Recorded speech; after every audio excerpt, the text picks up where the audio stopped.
Mercury viewers எல்லாருக்கும் வணக்கம். இன்னைக்கு என்கூட ஒரு கப்பல் தான் கெஸ்டா ஜாயின் பண்ணியிருக்காங்க. நம்ம கெஸ்ட் பத்தி சொல்லணும்னா த ஹாப்பி விளாக்ஸ்ன்னு சொல்லி ஒரு விளாக்ஸே நம்மளுக்கு கொடுக்குறாங்க. நாட் ஓன்லி வந்து கப்பலா பட் ஆஸ் அ ஃபேமிலியா. ஸோ ரக்ஷனா அண்ட் பிரவீன் வணக்கம், எப்படி இருக்கீங்க?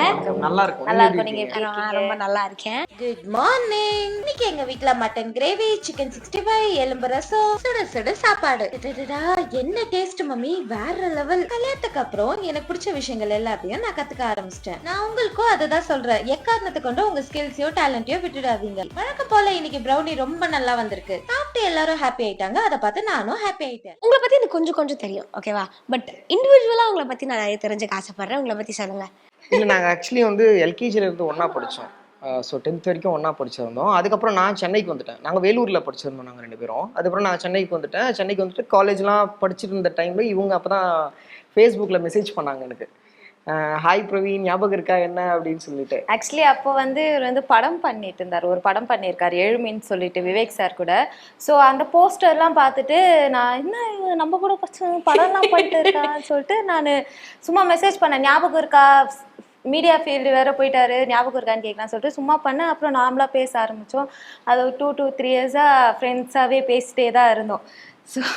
ஸோ அதான் மெசேஜ் பண்ணியிருந்தாங்க. நான் போயிட்டு மம்மி கிட்ட சொல்லியிருந்தேன், அம்மா இந்த மாதிரி ரக்ஷனா மெசேஜ் பண்ணியிருக்காங்கம்மா, நான் என்ன பேசுகிறேன். ஏன்னா அம்மாவுக்கு வந்து சின்ன வயசுலேருந்து இவங்களை பர்சனலாக அவங்களுக்கு பிடிக்கும்.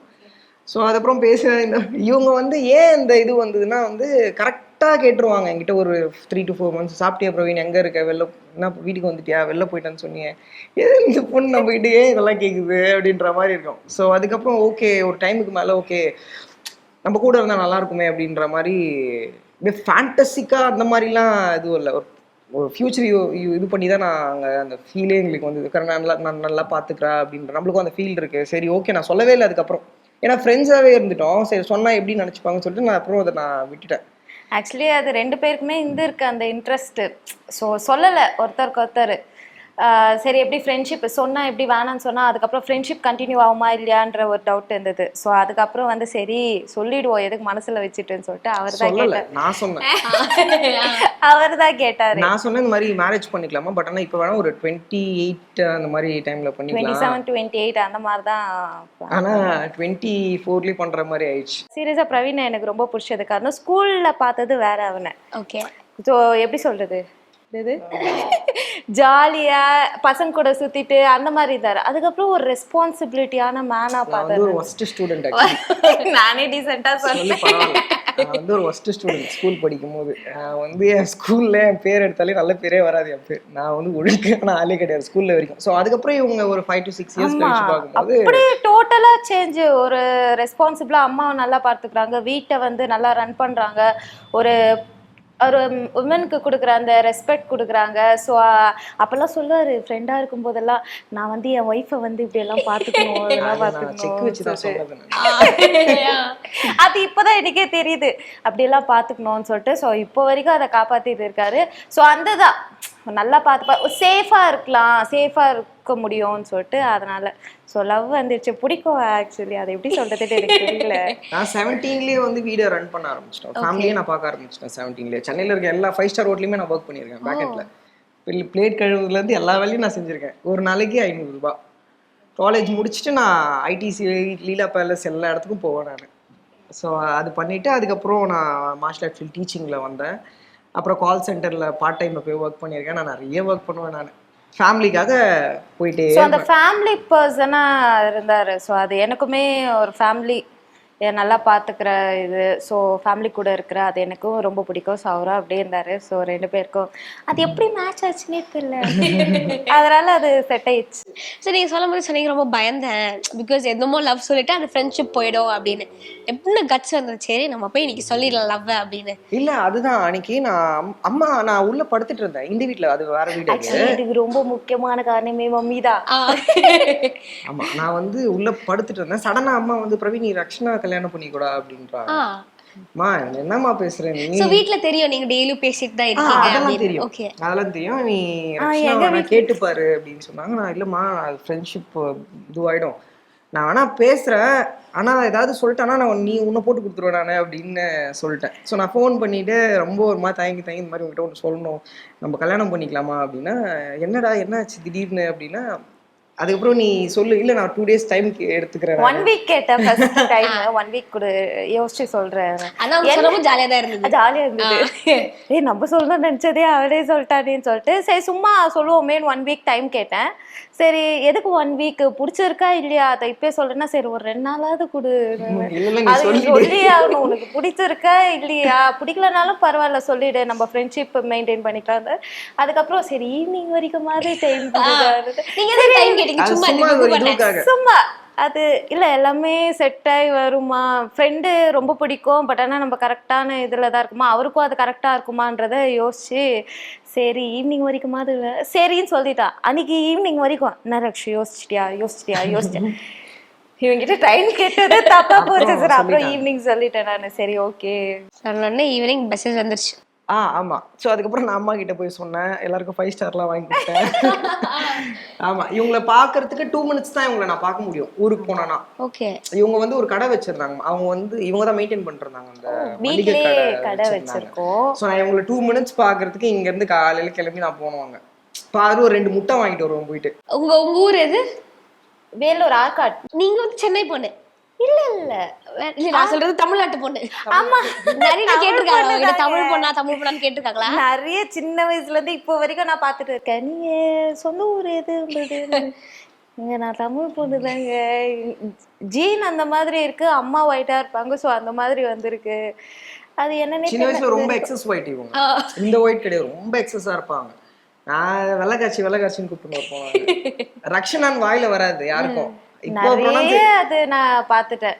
வெள்ளைக்காட்சி வெள்ளை அதுதான் மிஸ்ஸுங்களாம் வந்து இப்படி இது பிரஸ் பண்ணிட்டு போயிடுவாங்க. செவந்துரும்னா சுண்டா செவந்துரும் சொல்லுவாங்க. சோ அப்படினா இப்போதான் கொஞ்சம் நார்மல் இதுக்கு வந்திருக்காங்க இப்போ. சோ அந்த மாதிரி முட்டை வாங்குறதுக்கு இங்க இருந்து வேலூர் போயிருக்கீங்க நீங்க. ஆமா.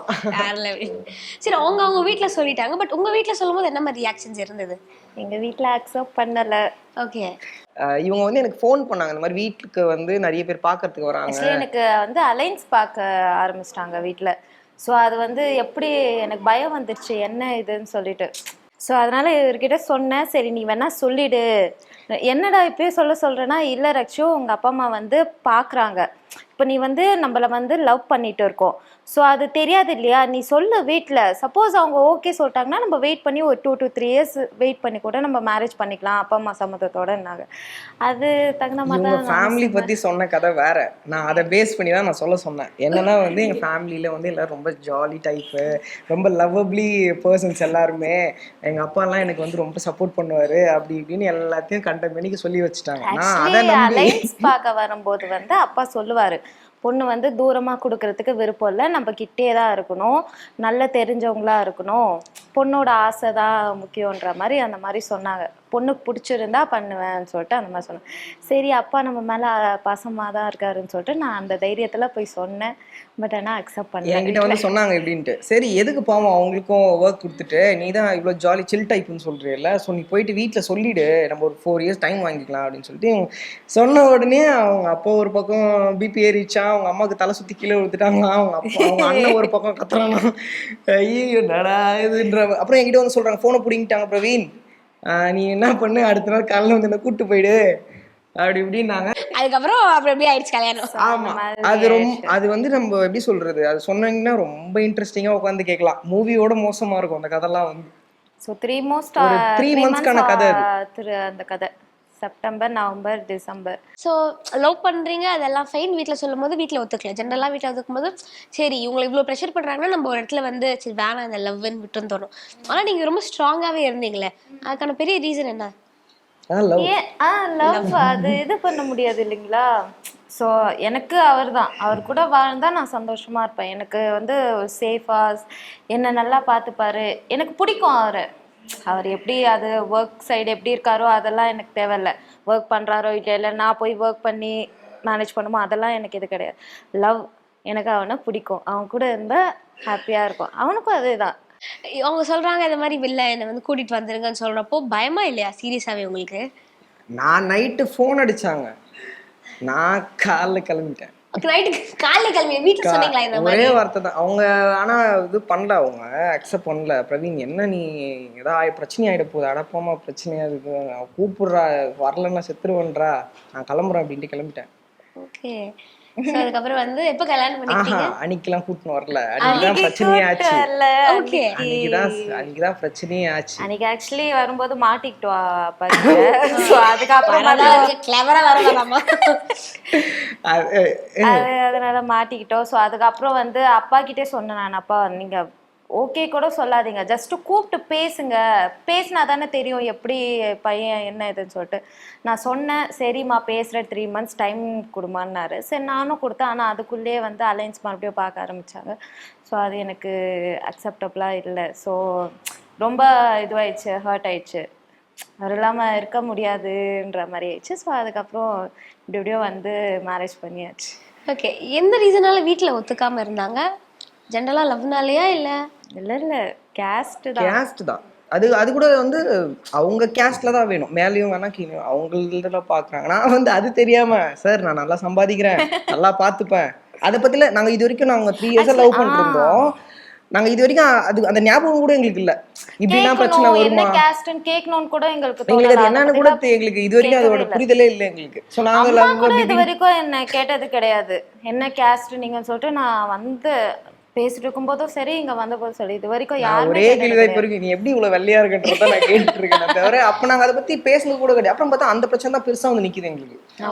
நான் போய் அவங்க போய் நல்லா பாத்துப்பேன், நல்லா வச்சுப்பேன், அப்படி இப்படின்னு பேசிட்டு இருக்கேன்.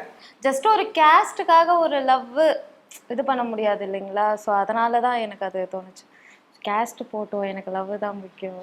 ஓகே. ஸோ பெரிய ஒரு சூப்பரான ஒரு கதையா இருந்தது. கதையே சொல்லல, மேலோட்டமா சொல்றீங்க ஆக்சுவலி இதுதான் இப்படிதான் நடந்தது அப்படின்னு. இல்லைங்க, நான் அது போனங்க மாட்டிக்கிட்டேன், கேவலமா மாட்டினேன். வீட்டுல சொன்ன நைட்டு அம்மாவுக்கு கொஞ்சம் உடம்பு சரியில்லாம ஆயிடுச்சு. ஸோ அன்னைக்கே நான் ஃபோன் பண்ணேன், பிரவீன் இந்த மாதிரி ஆயிடுச்சு, நீ வேணா வந்துரு, நாளைக்கு என்னால் என்ன நடக்கும்னு தெரியாது, நீ நாளைக்கு வந்து என்னை கூட்டிகிட்டு போன்னு நான் தான் சொன்னேன். என்னை நம்பி அவரும் வந்தார். வந்து போனோம், கிளம்புனோம், மாட்டிக்கிட்டோம் எங்கள் அப்பா கிட்ட. அது என்னாச்சுன்னா, அங்கே வேலூரில் கார் புக் பண்ணிட்டு நான் கேட்ட ஒரே தப்பு வந்து அந்த கில்லி படத்தில் வந்து ஒரு பாட்டு ஒன்று வருவாங்கல்ல, அந்த பாட்டை கேட்டது தான் நான் பெரிய தப்பு. அதை கேட்டோன்னு ரொம்ப பூஸ்ட் ஆயிடுச்சு எனக்கு. நான் போயிட்டு அப்படியே பெரிய நின்றுருக்கேன், யாருமே கூப்பிட்டு போகல. நான் ஊரில் ஃபுல்லாக ஃப்ரெண்ட்ஸ் இருக்கிறாங்க, நான் தனியாக போய் பார்த்துக்கலாம் அப்படின்னு சொல்லிட்டு நான் பாட்டுன்னு போய் இறங்கிட்டேன் பஸ் ஸ்டாண்டில். இவங்க 11 மணிக்கு தான் வர சொல்லியிருக்காங்க, நான் 10 மணிக்கே போய் இறங்கிட்டேன். சொல்கிறேன் முடிச்சிருக்கேன், 10 மணிக்கே போய் இறங்கிட்டேன். சரி அமர்நாத்னு சொல்லிட்டு ஒரு ஐஸ்கிரீம் பார்லர் இருக்காங்க, போய் ஐஸ்கிரீம் சாப்பிட்டு எனக்கு ஃபோன் அடிக்கிறாரு, தம்பி கார் வந்து பிரேக் டவுன் ஆயிடுச்சு, நீ வேற கார் பார்த்துக்கோ. ஆனா என்ன நான் சொல்றேன், வானா கொஞ்சம் அப்படின்ற அவரும் வரல. அதுக்கப்புறம் ஒரு ஷேர் ஆட்டோ பிடிச்சி உள்ள எடுத்துட்டு போயிட்டு, ஆமா ஷேர் ஆட்டோ பிடிச்சி எடுத்துன்னு போயிட்டு அவங்க வீட்டு பக்கத்துல அப்படி நிக்க வச்சுட்டேன். ஷேர் ஆட்டோக்காரர் வந்து ரொம்ப கொஞ்ச நேரத்துக்கு மேல, என்ன தம்பி இன்னும் ஏன்னா யாரு வரா, ஆனா இருந்தா தெரிஞ்ச பொண்ணு எக்ஸாம் போகுது, கொஞ்சம் வெயிட் பண்ணுங்க அப்படின்னு. இல்ல நான் ஆனா 500 ரூபா தரேன், அதுலதான் மாட்டினேன். 3/4 மணி நேரமா ஆகும், 3/4 மணி நேரம் ஆயிடுச்சு. கதவு தண்ணி பெட்ரூம்ல இருந்து வந்து ஓடி வரணும்ல, அவங்க அப்படியே வந்துடலாம். ஆனா எல்லாம் கொஞ்சம் பார்த்து டைம் செட் ஆனவனும் வந்திருக்காங்க. அவங்க ஆட்டோ போயிட்டாரு, இவர் வெளில பேக் உள்ள பெரிய பாட்டின்னு வெளில வராங்க. அது வந்து சிட்டி கிடையாது, அது வந்து டவுன் உள்ள. யாராவது பொண்ணு நடந்து போகுது ஒரு பையன் கூடனா முடிஞ்சுச்சு கதை. நான் நீ வேணா உள்ள போயிட்டு நான் அப்புறம் பாத்துக்கலாம் அப்படின்ட்டு சரி வந்துருச்சு. இப்படி ஓடி வந்து இப்படி பிடிச்சிக்கிட்டு, பிரவீன் என்ன விட்டுற மாட்டேன்ல, ரொம்ப முக்கியம் டைம் ஆகுது, இங்க இருந்து பஸ் ஸ்டாண்ட் போறதுக்கு ஓடலாம் முடியாது, எங்க ஓடுற திருத்தாண்டதுக்குள்ளே பிடிச்சிரும். நான் பாரு இவங்கெல்லாம் திருத்தாண்டதுக்குள்ளே பிடிச்சிட மாட்டாங்க, அந்த மாதிரி திருத்தாண்டதுக்குள்ளே பிடிக்கிற மாதிரி ஆயிடுச்சு. போறோம், முன்னாடி நடந்து போயிட்டே இருக்கிறோம், பேக் ஒன்று மாட்டி பேக் கேட்டாலும் கொடுக்க மாட்டாங்க. என்ன பணம் நம்பிக்கை இல்லையா, தூக்கி ஓடிடுவோம். நான் போயிட்டே இருக்கேன், யாரோ நிறைய பேர் பாக்குறாங்க, எங்களை போறவரவங்களாம் பாக்குறாங்க. அது ஏதோ ஒருத்தர் தான் ஃபோன் பண்ணி போட்டு கொடுத்துருப்பாங்கன்னு நினைக்கிறேன் எனக்கு தெரிஞ்சு. ஸோ போயிட்டோம், நாங்கள் பாதி தூரம் போயிட்டோம். நாங்கள் இப்படி திரும்புறோம், அவங்க அப்பா வந்து இப்படி பிடிச்சிட்டாரு எங்களை.